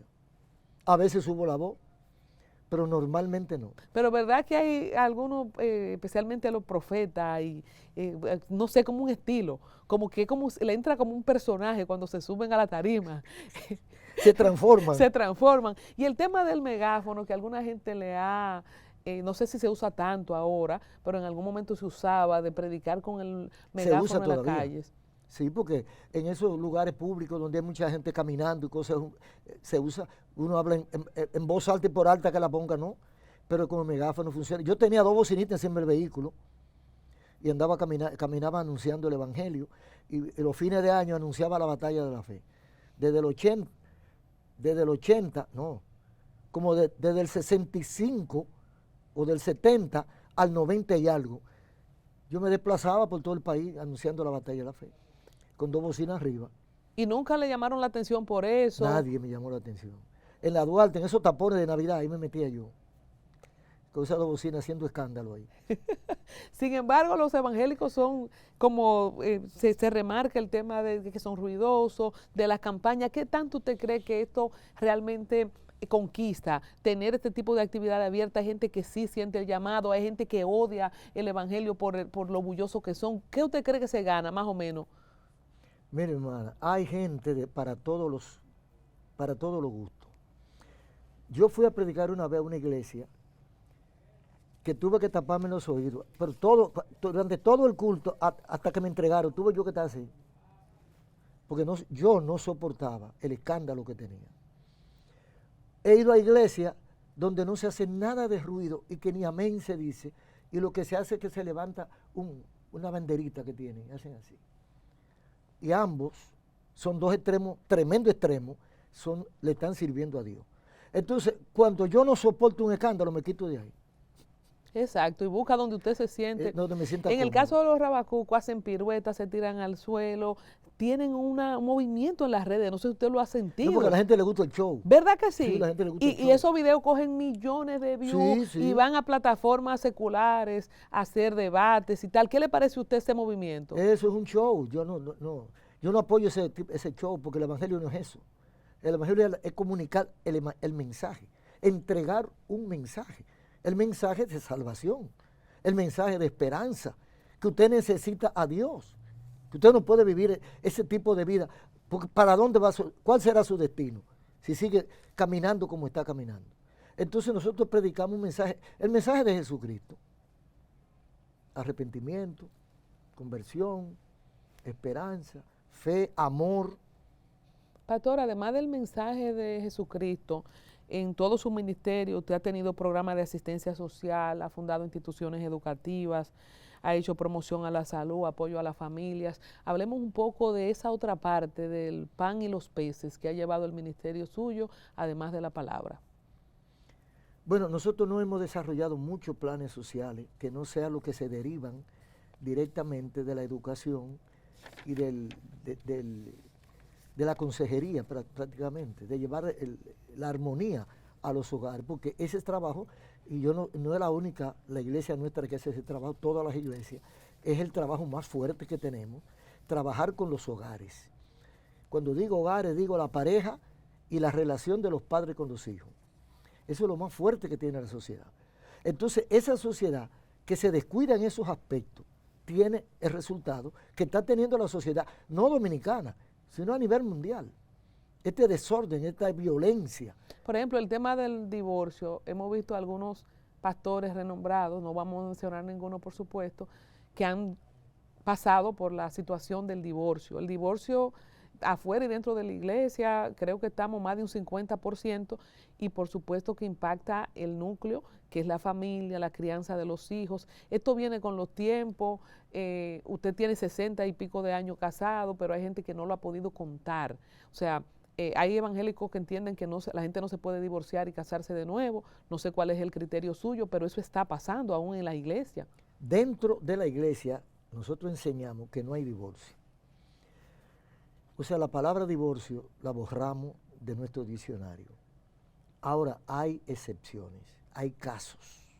Por ejemplo, la violencia.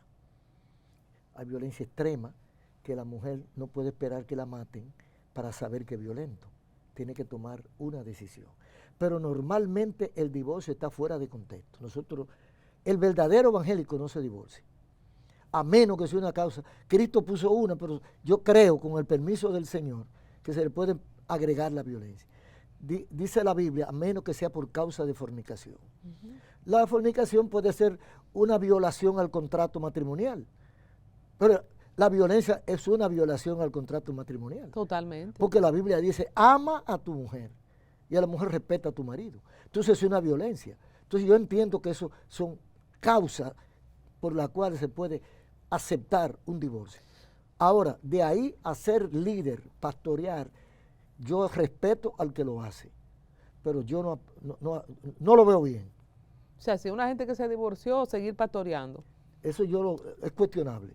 Y solteros algunos, ni siquiera es que están vueltos a casar. Es muy cuestionable. Es una situación. Pero hay un Pero usted sabe que han seguido muchos de esos. No, sí, muchísimo. Pero hay que respetar eso porque a veces son cosas que uno no la ha pasado. Porque es muy fácil hablar del otro sin uno haber probado qué fue lo que le pasó al otro. Porque hay casos y cosas. Casos y cosas. Hay unas declaraciones que usted dio que a mí me encantaron y yo lo apoyo. Que detrás de una mujer exitosa, eso fue lo que yo oí que se dijo, había un hogar de cuidado. Yo quiero darle mi testimonio. No es verdad que yo puedo dirigir este canal, tener un hijo, ir al salón, hacerme las uñas, tener una vida devocional. No es verdad, en algo no saco 100. Por lo menos 82, puedo pasar con 70. Con mucha lucha. Pero no estoy sacando 100. ¿Qué fue lo que pasó con ese revuelo de esas declaraciones? Porque usted no dijo nada mentira. No, lo que yo he visto, y la prueba principal la tiene mi esposa y mi madre. Mi madre crió 5 hijos, hombres. Y mi esposa y yo criamos 4. ¿Dónde están? Ahí está la diferencia. Puede pasar, pero es muy difícil que un hombre, una mujer, criado por su mamá y su papá, con los principios y valores cristianos, se haga un delincuente o se haga un antisocial. ¿Usted esperaba ese cuestionamiento? ¿Lo acabaron? ¿Usted se recogió de las redes? ¿O qué fue lo que pasó en ese momento que ahí usted fue tendencia? No, yo lo dejo quieto, yo lo dejo tranquilo, porque cuando uno dice una verdad, no importa que brinque y salte, los mismos que están en contra están en el paquete de los afectados. Por ejemplo, lo que vemos ahora en la sociedad, usted que puede ser un cronista del cambio de la juventud porque está predicando desde niño, lo que ha pasado con la juventud de ahora, la juca, las drogas, las niñas prostituyéndose en las redes sociales, lo estamos viendo en la cara de nosotros, los niños criándose con un dispositivo, con un celular, con una tablet.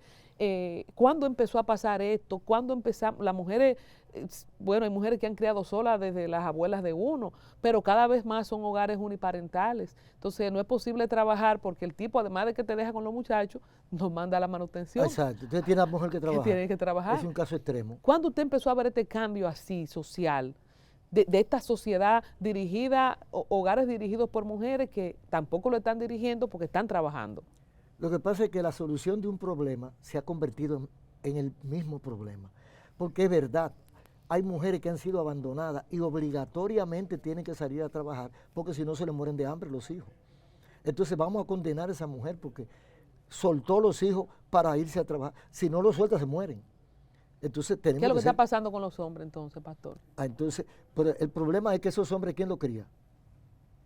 ¿O quién los educa? Porque ahí que está el problema.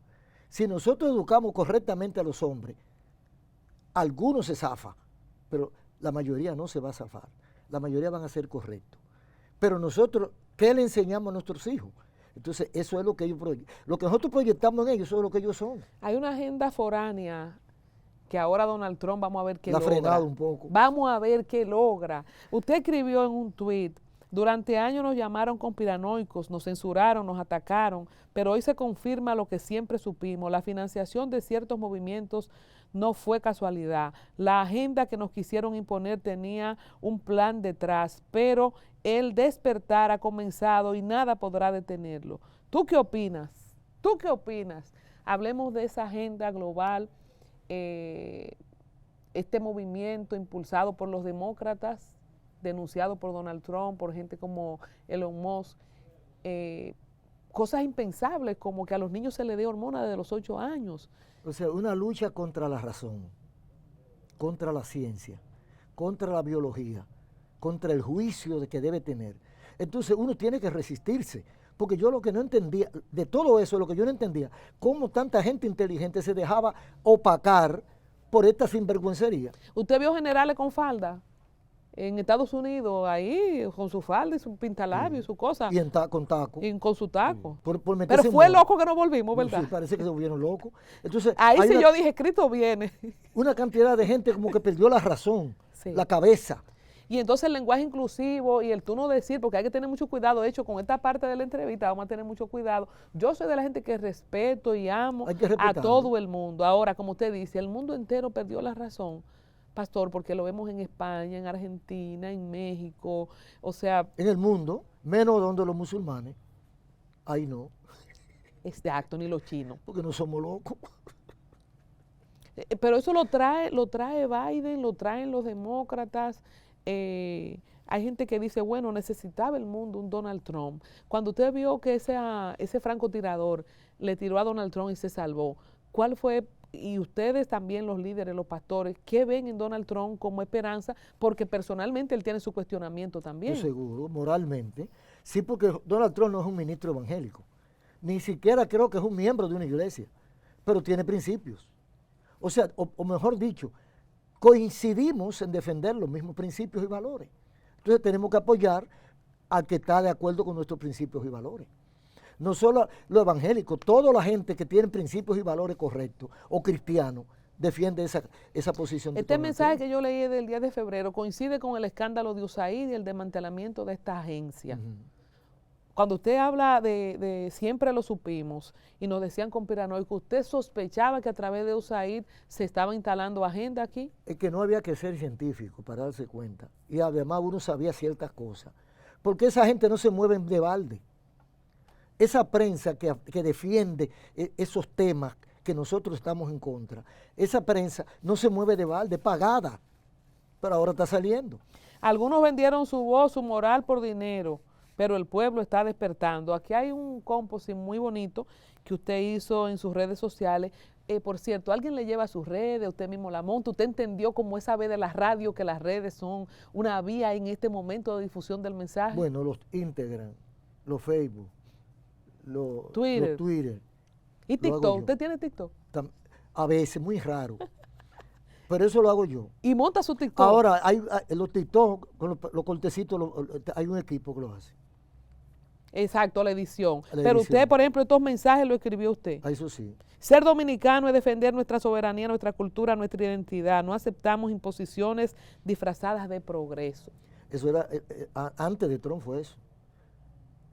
El progreso de la USAID de esa gente.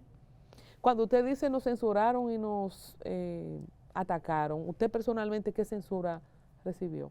No, pero eso se refiere al tiempo del COVID. Eso se refiere al tiempo del COVID. ¿Qué idea usted tiene del COVID? El COVID fue un ensayo de los globalistas para tomar dominio del mundo. Y el ensayo fue, sacaron 100. ¿Fueron Porque exitosos? se metieron en un bolsillo a la sociedad completa.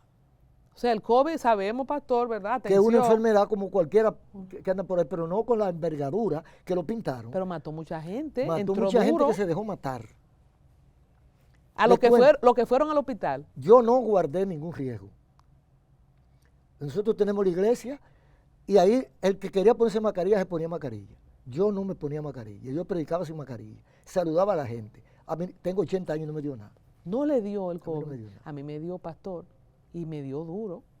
Me dio Ok, ya el año y porque pico. andan la H1N1, la chikungunya, todo eso son gripes. Pero cuando usted dice que es un ensayo, quiero oírlo. Por ahí es que anda Donald Trump. O sea, ¿es un ensayo para qué? ¿Qué era lo que se quería con la vacuna? Nos pusieron el chip del 666. La manipulación, el controlar, el control, no, métete en tu casa, no salga. Todo lo que tú compras está contaminado. Un terror, un pánico, porque cuando tú pones a la gente en pánico, entra en lo que tú le digas y va para donde tú le dices. Es el anticristo. Entonces, es un ensayo del anticristo, de la marca de la bestia, del gobierno mundial, es un ensayo de todas esas cosas. ¿Usted no se vacunó, por ejemplo? No tampoco. No, y como no se podía salir del país sin vacuna, no salí. Tuve 3 años sin salir del país. Entonces, el ensayo es de ver, vemos hay un granito de arroz, y que un chip que es del tamaño de un granito de arroz, no es literalmente que la gente se va a poner el sello de la bestia. Ya vemos que la prédica, el mensaje es el mismo, pero hemos evolucionado en el camino. ¿De qué se trata ahora, piensa usted? ¿Verdad? Usted dice, un ensayo, lo del COVID, para la mirada de que creía que iban a buscar una estampa y le iban a estampar el 666. No, un ensayo en el sentido de cómo podemos manejar la situación. Lo lograron manejar iglesias, lograron manejar pastores que prohibieron a su feligresía que si no estaban vacunados no entraran al culto. Entonces tuvieron un 100. ¿Qué podría venir después del ensayo? ¿Qué podría... La de verdad. Cuando venga la de verdad, esa gente va a hacer lo mismo. ¿Cómo se puede preparar la iglesia evangélica, cristiana y todo aquel que esté viendo este contenido para el ensayo, no el ensayo, sino lo de verdad? Porque ¿qué podemos hacer? Por ejemplo, no te puedes montar en un avión como en algún momento Estados Unidos no te deja entrar sin la vacuna. Exacto. ¿Qué puede hacer la gente para discernir que es una situación, que vino un virus, que vino una pandemia o que es eso que se ensayó? Bueno, no tengo una varita una regla para decir cómo, pero yo sospeché.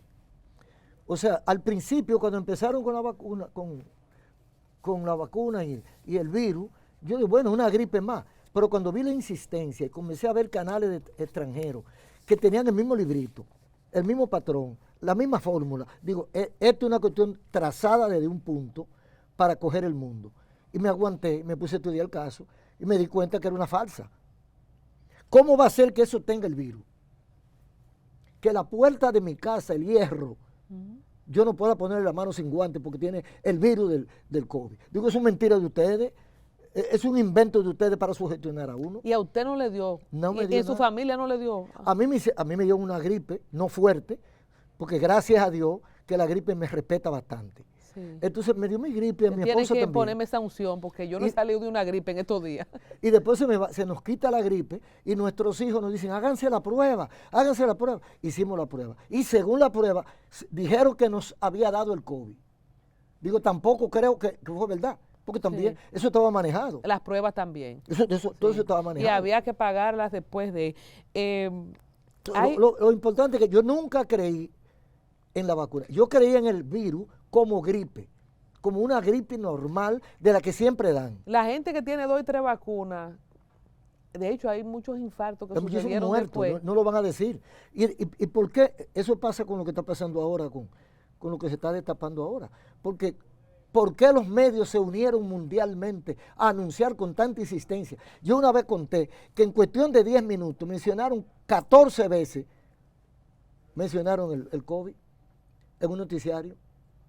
Todos los noticiarios hablando de eso. No aquí, en el mundo entero. Entonces, Donald Trump decía que era el virus chino y que lo inventaron los chinos. Ah, bueno, ya ahí yo no llego, pero él es el que sabe de eso.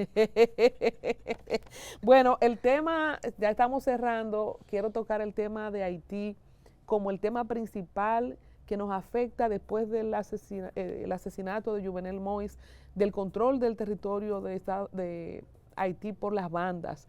¿En qué riesgo estamos? Después de eso fue que se llenó esto de haitianos, siempre estuvo así. ¿Cuál es la mirada que usted le da y el peligro desde la parte religiosa? Dicen que Haití se está llenando de mezquitas que están siendo impactados por la religión musulmana, o sea, dentro de la parte cultural y religiosa y también de la seguridad nacional, ¿cómo usted lo ve? Yo creo que el único papel de nosotros y del gobierno dominicano es cuidarse. Cuidarse de que esa avalancha de haitianos, no porque los haitianos sean malos, nosotros amamos a los haitianos, en nuestra iglesia hay haitianos, y como hay de otras nacionalidades, nosotros amamos a los haitianos, y yo he ido a Haití muchísimas veces a predicar, y me regaba con un programa de radio en 4BH en Cabo Haitiano, o sea, amamos a los haitianos, pero hay una cantidad de haitianos insoportables que son la banda. El manejo político, la destrucción que tiene Haití, nosotros no podemos cruzarnos de brazos con eso. Por eso yo siempre he estado de acuerdo con el muro. Ese muro debemos ayudar, porque Haití lo comenzó. ¿Por qué no lo ayudamos a terminar? Y no solamente el muro, encima del muro la vigilancia. Cuando usted posteó esto, bandas dirigidas por nacionales haitianos replicando la situación que vive Haití. Estas bandas no son más que la respuesta al descuido de nuestras autoridades, cuyo esfuerzo es reconocido, pero la efectividad no la vemos. Usted tiene información, porque han contradicho esto, autoridades, que aquí no hay bandas, pero después vemos a incumbentes de la policía dando los reportes que dan. Exacto. Cuando capturan y matan un jefe de banda, Santo Domingo Norte, hace poquito. ¿Entiendes? Y era haitiano. Y era haitiano, sí. O sea que la misma policía, pero creo que fue alguien de las Fuerzas Armadas que desmintió eso. O sea, tenemos información de que hay actividad de bandas aquí en República Dominicana. Y no miembro, ese muchacho era dirigente de esa banda en Santo Domingo Norte, para allá, en el camino hacia Masá, por ahí, por Punta, por ese lado de Villamella. Y lo mataron, no era dominicano. Entonces, ¿cuántos haitianos habían ahí? Y aunque no sean haitianos, es la copia, el modelo de banda. Entonces, ¿cómo evitamos nosotros que esa banda cojan para acá? Entonces, con esta forma tan débil que tenemos de cuidar la frontera, además que, según las informaciones que nos llegan, yo no he visto nada, pero he oído demasiado de la corrupción que hay en la frontera. Y como haitianos que se van, no llegan a Haití, los recogen aquí, pero no llegan a Haití, sino que de la frontera vuelven para atrás. ¿Y el cambio en el director de migración? ¿Usted no espera algún cambio en el...? Esperamos que el señor Ballester haga algo, tiene poco tiempo. No sabemos. Bueno, migración, interior y policía tienen que trabajar arduamente en eso, y las Fuerzas Armadas. Si hacemos una auditoría visual, ¿como cuántos haitianos usted cree que hay aquí? Cuando dicen 500,000, mi mamá dice, pero será en San Juan. Sí. En este pedacito aquí le cuento yo. Aquí tiene que haber más de 2 millones. Sí, pero seguro. Sí. Tiene que haber más de 2 millones. Yo también he hecho mis 2 o 3 Sal millones. a la puerta de la casa y mira a la gente que pasa y cuéntalo. Exacto. Bueno, yo estoy mal porque al frente tengo una construcción, todos son haitianos. Atrás en mi habitación, cuando ya no puedo abrir la ventana, hay una construcción, son todos haitianos. En la esquina hay una construcción, pero la que vende la fritura y la cosa, los espaguetis haitiana, pero el frutero que me queda en la esquina es haitiano. O sea que si es por esa auditoría... Sí. Y por todas partes. Y no solo en la capital, en Higüey, en Santiago, donde quiera. Hay muchas situaciones con misioneros que han ido a Haití. Una pareja norteamericana que lamentablemente perdieron sus vidas. Hay que predicar el evangelio, hay gente que va a lugares vulnerables. Me imagino que usted no está mandando misioneros para Haití en este momento. Respetamos eso. Además que nosotros caímos mal allá. Conocemos una misionera cubana que fue a Haití, pasó trabajo porque creyeron que era dominicana. Cuando dijo que era cubana, la trataron diferente. ¿Y por qué caemos mal? No tienen odio, o sea, han enseñado un odio. Y eso es en las escuelas, desde niños. Han enseñado un odio. Entonces, yo tengo un amigo que es sociólogo, haitiano, apellido Abdul, vive en Miami. Él está claro, y él dice que sí, que se lo enseñan en la escuela a odiar a los dominicanos. Y proyectan como que nosotros odiamos a los haitianos, cosa que no es así. Como que nosotros, el bienestar de nosotros es porque se lo quitamos a ellos. Sí. Hay un tema ahí también espiritual, ¿usted cree? Sí, pero seguro. Y había un pastor llamado Paul, en Cabo Haitiano, que él hacía una actividad todos los años en contra del vudú. Él dice que todos los problemas de Haití dependen del vudú, y yo se lo creo. Y esa es la religión mayoritaria. Hay iglesia cristiana, porque hay haitianos cristianos también, católicos, pero mayoritariamente. Hay muchos cristianos que no saben hacer la diferencia con el vudú. Ellos no lo ven como religión, es como cultura. Yo fui a un hotel en Pechonville y hasta la taza, bueno, hasta la almohada tenía la cuestión del signo del vudú. O sea, una cultura. Y usted dice que hay gente cristiana allá que no saben la diferencia. Eso me dijo ese pastor.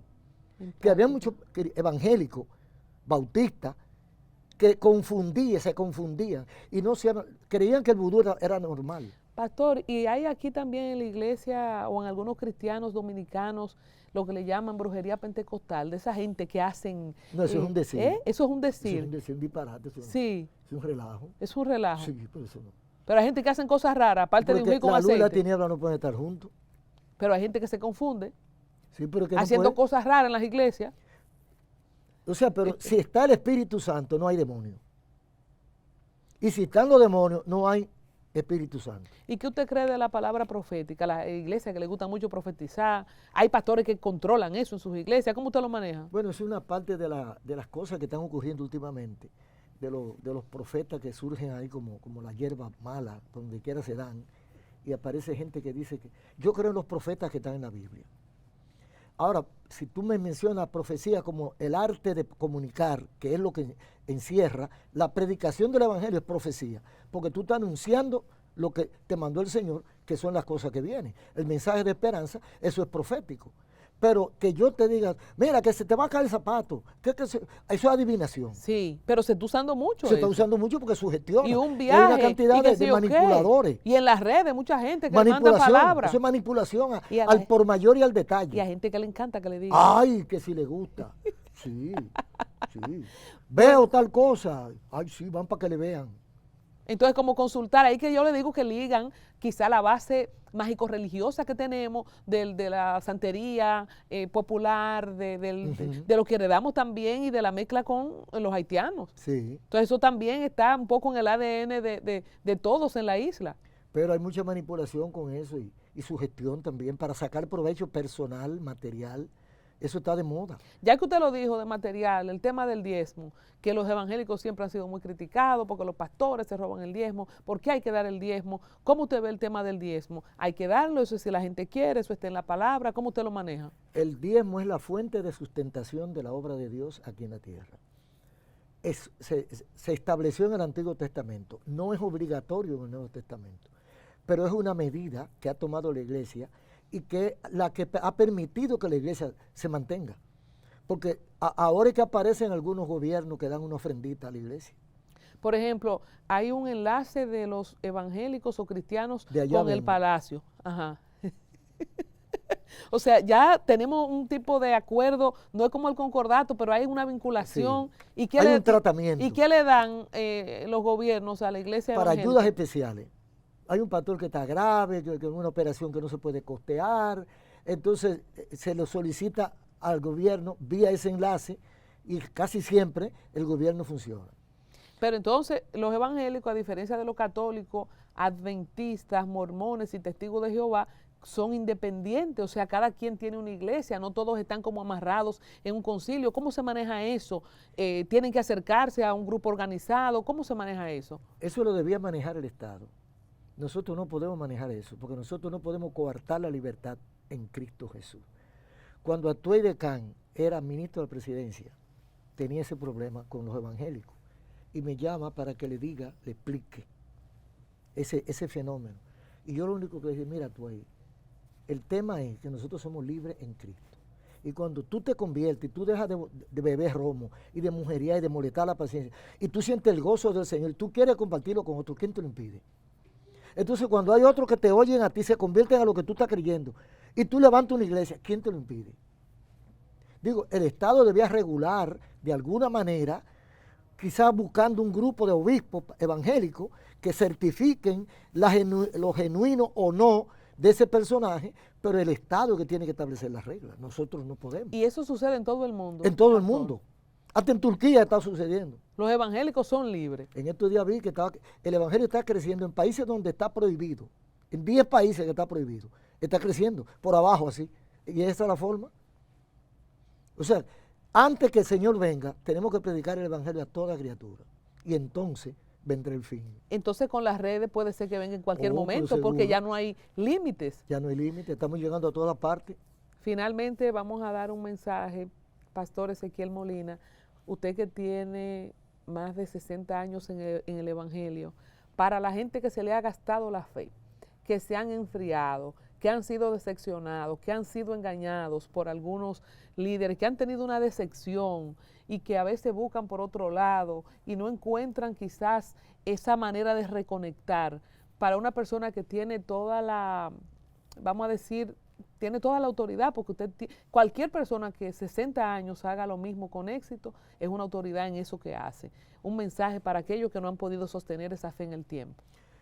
Es difícil la situación que se está viviendo desde el punto de vista religioso y espiritual, pero ahora más que nunca debemos aumentar nuestra fe y acercarnos al Señor, porque precisamente lo malo que se está poniendo es lo bueno, porque estamos viendo que ya el juego se está trancando. Y cuando se tranca el juego, el Señor ha prometido que Él viene. Entonces nosotros estamos esperando el cumplimiento de su promesa. Lo que falta son años, que falten 200 años, ¿qué es eso para la eternidad? 500 años, ¿qué es eso para la eternidad? Ha pasado más tiempo. O sea que ahora es que se está poniendo bueno esto. ¿Cuánta gente usted tiene ahora mismo en su iglesia directa? ¿Hay una iglesia en La Romana y una en la capital o hay más de...? Hay varias, por ejemplo, en Santo Domingo Norte tenemos alrededor de 3.000 personas. Aquí en Miraflores debe haber 1.500, algo por ahí. ¿Y cuál es la que usted dirige? ¿La de Miraflores? Santo Domingo Norte, Charles de Gaulle. ¿Y quién está en Miraflores? El hijo. ¿Y en La Romana? El hijo también. O sea, él está manejando esas dos iglesias. ¿Y dónde más? Hay Mahanaín, ¿verdad? En Higüey hay un inicio también. En Miami hay otro inicio. En Orlando hay otro inicio. Que son desprendimientos de la misma iglesia. Es gente de la iglesia que se muda y comienza allá y se van otros que se mudaron para allá y nadie para eso. ¿Usted tiene algunos compañeros de su tiempo todavía? Algunas personas así como que tienen 40, 50 años, 60 sí, quedan años. 2 o 3. Sí. Muy poco, pero ¿qué? ¿De esos serían apóstoles? No, yo no subo de rango. No. Yo me quedo siendo pastor. Ah, usted no... No, yo. Porque eso está muy de moda. Ni apóstol, ni profeta, ni sacristán, nada de eso yo, no. Ni cardenal, nada de eso, no. Yo soy Ezequiel Molina, de casualidad pastor. De casualidad pastor. Siervo inútil. Qué bonito. Dice la Biblia. Qué bonito, señores. Estoy muy contenta, emocionada. Muchas gracias, pastor. Pienso que hemos conversado de todo. De todo, una leyenda viva de la historia del Evangelio aquí en República Dominicana. Don Ezequiel Molina Rosario, que yo pienso que es el pastor de la República Dominicana. No sé cuántas personas estén activas con su vitalidad y con el tiempo de ejercicio coherente que usted ha tenido frente a su ministerio. Así que muchas gracias por contarnos su testimonio y ojalá... Parte, ¿verdad? Y ojalá que podamos tener mucho más de la batalla de la fe por mucho tiempo. Amén. Pues gracias, Colombia.